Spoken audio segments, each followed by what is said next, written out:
Olá, gente querida! Hoje é quinta-feira, dia 25 de novembro. O texto do Santo Evangelho é a continuação do texto de ontem. Continuamos no capítulo 21, no discurso escatológico de Jesus, no Evangelho de Lucas. Hoje com os versículos 20 a 28. Naquele tempo disse Jesus aos seus discípulos: Quando virdes Jerusalém cercada de exércitos, ficai sabendo que a sua destruição está próxima. Então os que estiverem na Judeia devem fugir para as montanhas. Os que estiverem no meio da cidade devem afastar-se. Os que estiverem no campo não entrem na cidade. Pois estes dias são de vingança, para que se cumpra tudo o que dizem as Escrituras. Infelizes das mulheres grávidas e daquelas que estiverem amamentando naqueles dias, pois haverá uma grande calamidade na terra e ira contra este povo. Serão mortos pela espada e levados presos para todas as nações. E Jerusalém será pisada pelos infiéis, até que o tempo dos pagãos se complete. Haverá sinais no sol, na lua e nas estrelas. Na terra, as nações ficarão angustiadas com pavor do barulho do mar e das ondas. Os homens vão desmaiar de medo, só em pensar no que vai acontecer ao mundo, porque as forças do céu serão abaladas. Então eles verão o Filho do Homem vindo numa nuvem com grande poder e glória. Quando estas coisas começarem a acontecer, levantai-vos e erguei a cabeça, porque a vossa libertação está próxima. Palavra da salvação. Glória a vós, Senhor. Minhas irmãs e meus irmãos, o modo como Israel compreende a fé, compreende a vida, é sempre um modo sistêmico, um modo unitário.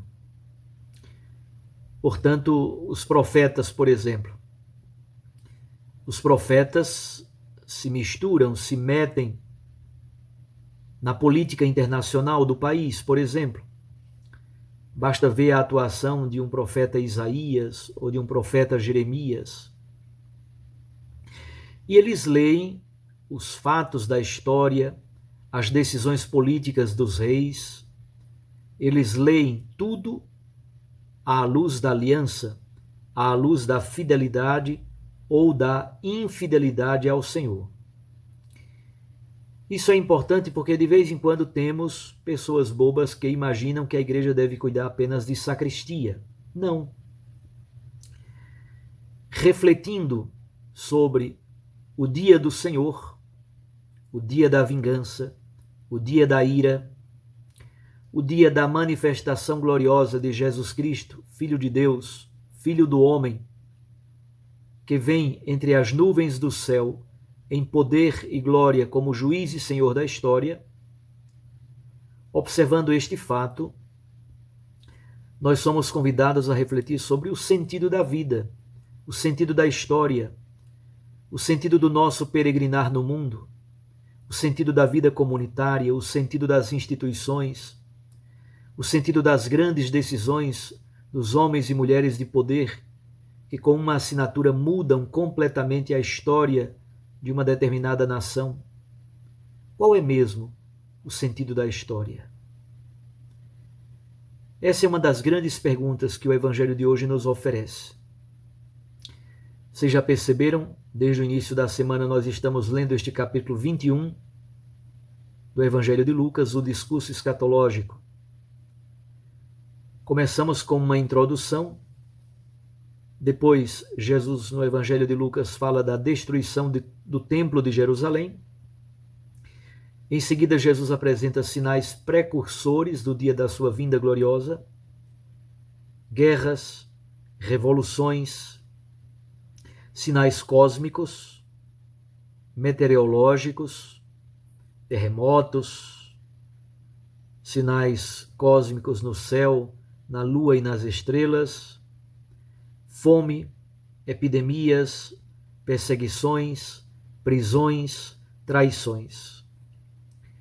Hoje, na sua imensa lista de sinais precursores, o Jesus do Evangelho de Lucas acrescenta a destruição da cidade de Jerusalém no ano 70. O contexto é a Primeira Guerra Judaica. Os judeus declararam guerra a Roma e no ano 70, inicialmente quem estava combatendo e comandando as tropas romanas era Vespasiano, o general Vespasiano. Vespasiano, contudo, foi feito rei, foi feito imperador, e ficou no lugar o seu filho, Tito. Na verdade, o grande vitorioso da Primeira Guerra Judaica foi Tito. Um dia, quando você for a Roma, visite o Arco de Tito. Há um arco bem no centro da cidade de Roma, perto do Coliseu, e esse arco, com altos relevos, baixos relevos, foi construído por Tito exatamente para deixar um monumento, uma memória da sua vitória na guerra judaica. E ali estão as várias cenas dos prisioneiros sendo trazidos em correntes, em cadeias, para Roma, e Tito entrou triunfalmente em Roma e celebrou o chamado triunfo. Era costume que o imperador, o general, realizasse a grande celebração do triunfo com a exposição pública, pelo menos de alguns daqueles que foram feitos prisioneiros daquela nação.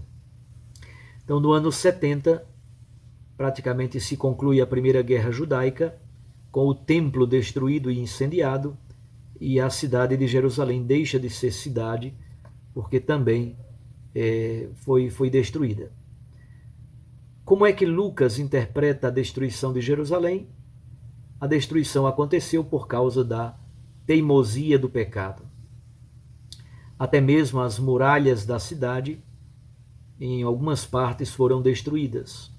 É por isso que o texto de hoje diz: é melhor estar no campo do que dentro da cidade.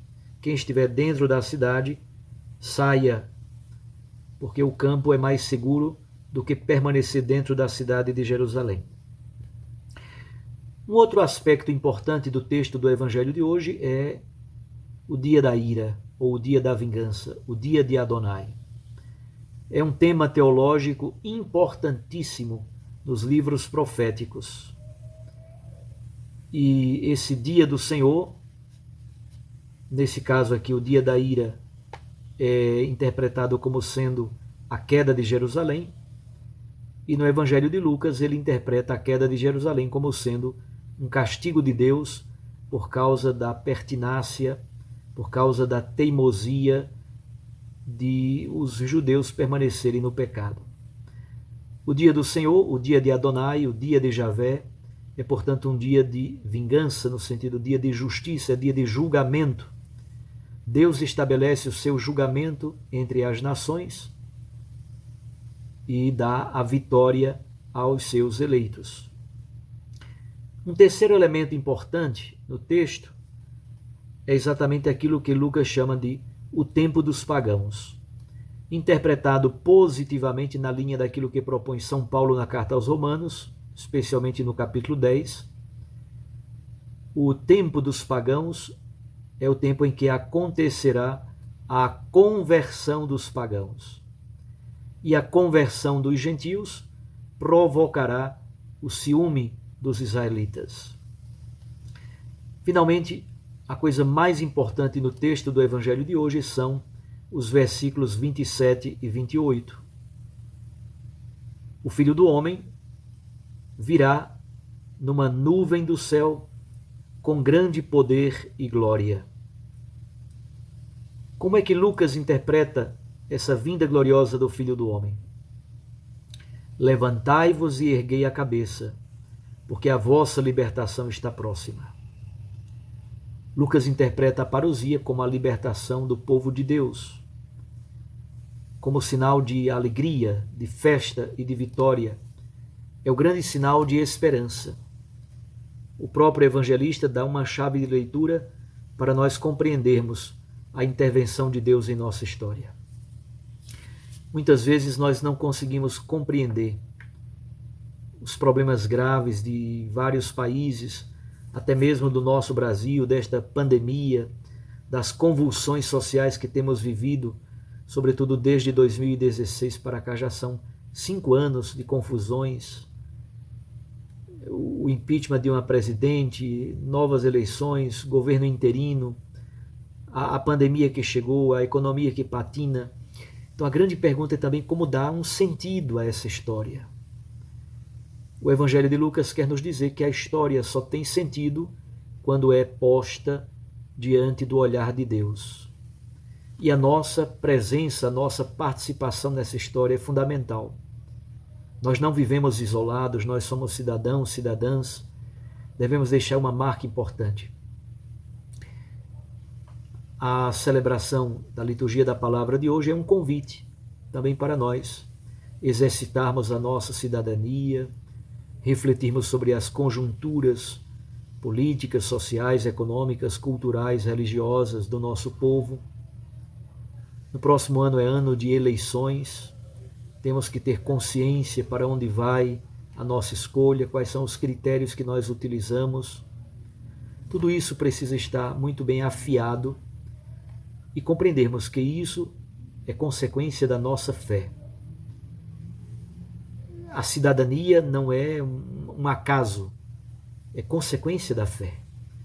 Quem dera se mais e mais cristãos católicos, leigos e leigas, pudessem entrar na política partidária, serem deputados, senadores, deputados federais, estaduais, vereadores, para intervir de modo qualificado e deixar uma marca nova nas convivências humanas e sociais.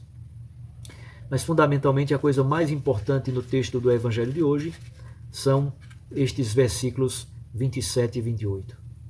O Filho do Homem virá entre as nuvens do céu com grande poder e glória, como juiz e senhor da história. Diante dele, que é suprema misericórdia, mas é também supremo direito, é suprema justiça, diante dele, todos nós nos desnudamos e resta apenas a nossa única verdade. Que Deus seja misericordioso para conosco, mas sabendo que também Ele é justo e verdadeiro.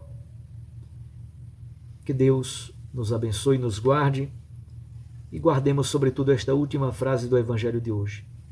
A nossa libertação está próxima.